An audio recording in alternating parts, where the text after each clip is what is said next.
Hey, this is Andy.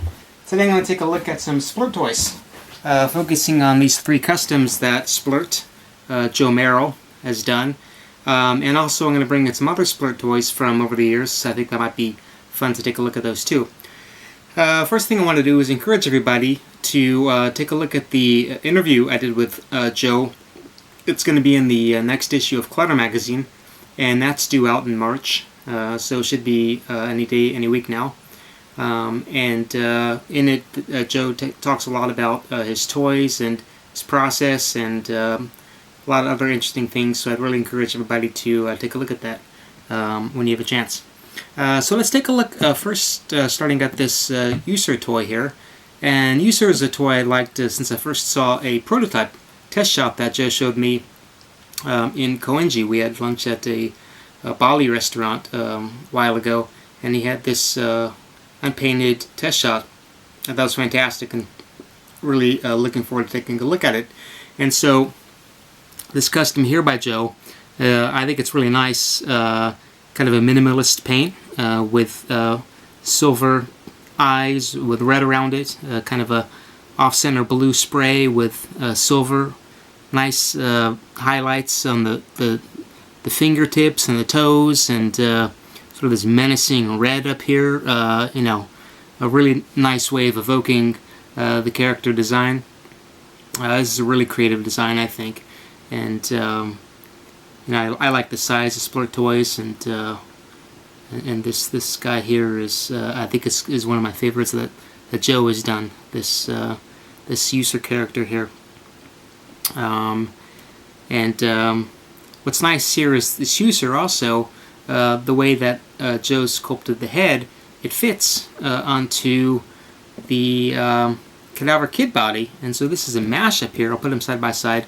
This mashup that Joe did with a User head and a Cadaver Kid body, and I want to take a look at these side by side and take a look at the big difference in the way Joe painted them, which I think is really interesting. So this one here, a bit more minimalist here with the color spray, and this one here, much more complicated, I think. But you know, I love metallic spray and the way he did it here.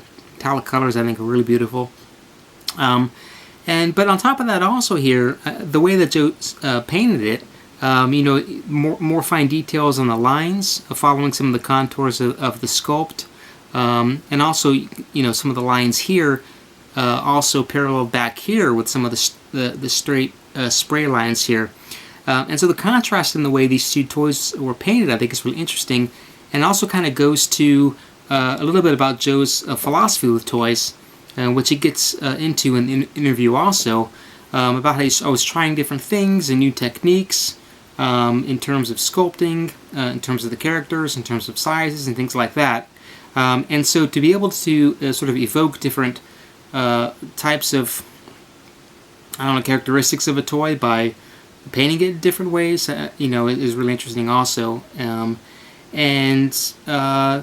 So here, this is, you know, let's see here, we got the User with a Cadaver Kid body. So let me pull in a couple of cadavers here so we can look at them side by side. So this cadaver here is done by Blopus, and I think this was the one that was released at the Rampage show a while ago.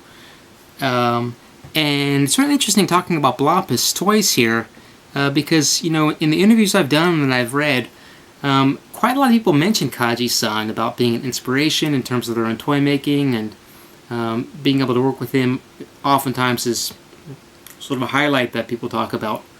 Also, you could take a look at the way that, you know, Kaji painted the toy. It creates such a different effect from what Joe has done and other people have done.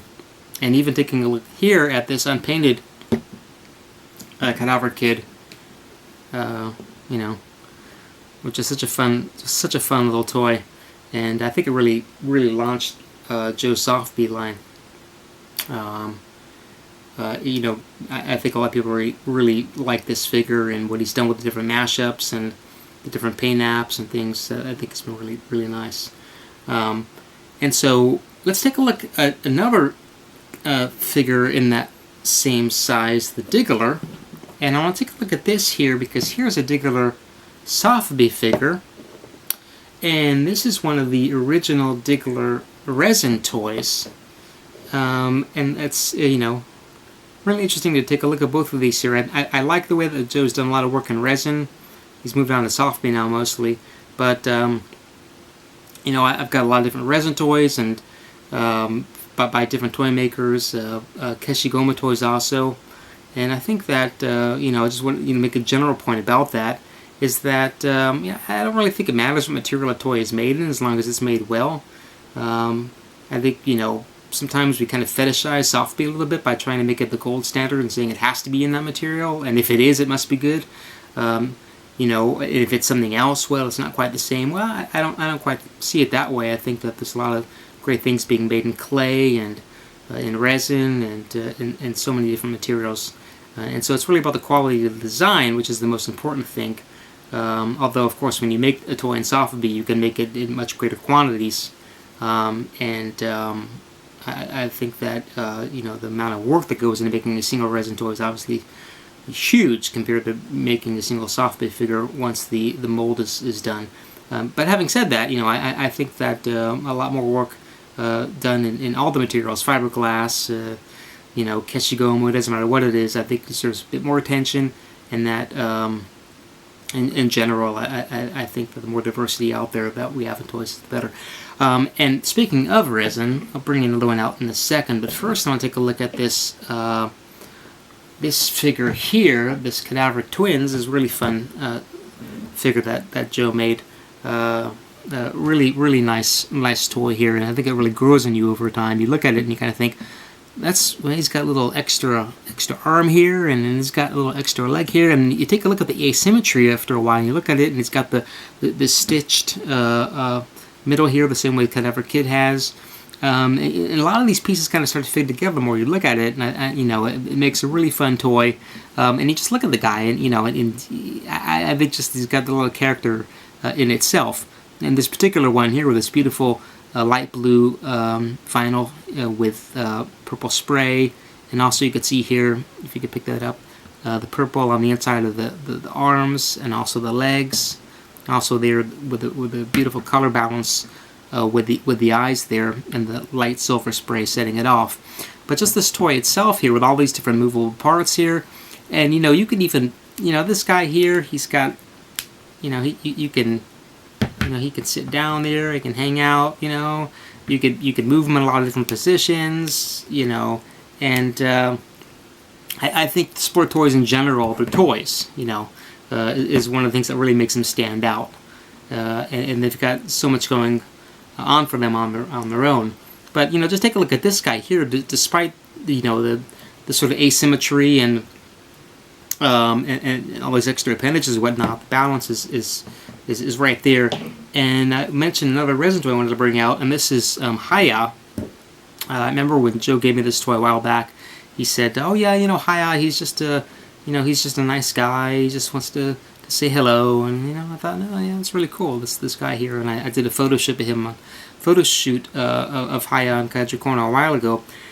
But just the balance and the mastery of that is just really hard to pull off, and done really nicely. And it's one of those touches, I think, that is I think a sort of a highlight of Joe's toys. And it's one of the kinds of things, it's almost a kind of a transparent highlight because you don't think about it very much.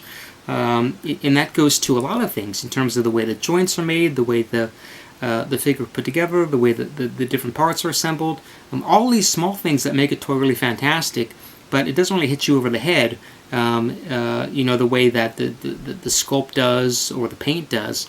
But it's one of those things, a part of the design process that's really important, that I think that maybe more attention needs to be paid to, I think, in some ways.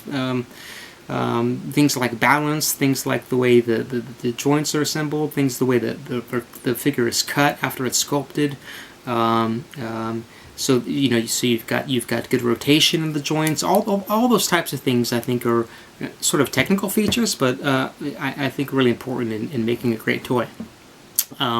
So that's a look at a bunch of these Splurrt toys here, and I just really want to encourage you guys again to take a look at the article in Clutter once it comes out. I hope you have a chance to look at it. It's a free issue. and you can get it online if you don't have a chance to get a copy of the magazine. And there's a lot of things coming out in Splurrt world in the in the near future, and Joe talks a little bit about that in the article also. But so just a really fun line of toys here, and glad to have a chance to look at some of them and show them to you, and look forward to seeing what Joe's got coming up in the future. So thanks for watching, and till next time, bye bye.